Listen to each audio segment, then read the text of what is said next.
right, so we're up to the fourth technique in Koryu Dai Ni, and this is Ushiro Waza Ryote Gaeshi.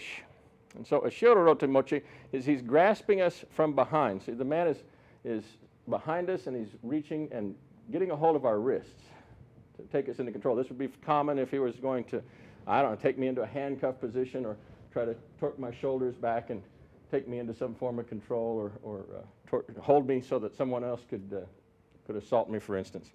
And this technique shows up in other places in the kata, but this is a uniquely different form.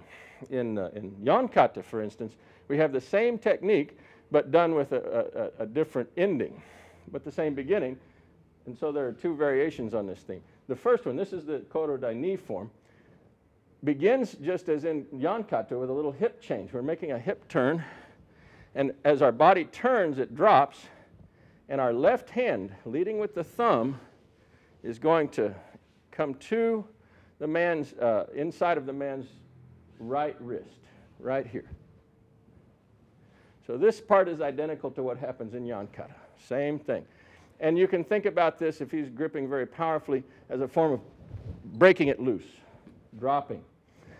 Once that's occurred, we're going to continue that body drop action in this case, and I'm going to drive him towards my left knee in body drop.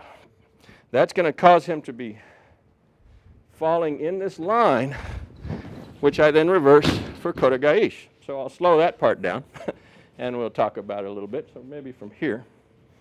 So his hands are grasping, my hip is turning, and we're placing the left hand right on top of the wrist and breaking that loose. The body drop action continues, and I drive him out this line towards my left knee. As he begins to move out and around, I have very easy access with my right hand for Koto Gaeshi form, and we just conclude in a natural Koto Gaeshi. So, yeah, let's take it from this line, perhaps. Hip switch, break loose. Body drop forward, change. And we want to grasp that Koto Gaeshi very, very late. There's a tendency in our Aikido play to get a hold of Koto Gaeshi and try to place it on him and throw him for a long time. But in reality, Koto Gaeshi, to have its maximal effect, to stimulate his metatarsal reflex and put him in the air involuntarily, it has to do with catching it at a moment in time, at just a slight moment of opportunity, and the hand change in the coil of the asymmetry of his body happens just at the very end. So I'll slow it down. We'll talk about that a little bit.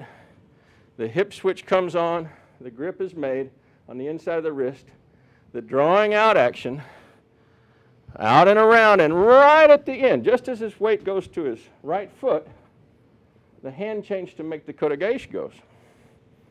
Here, here. Good.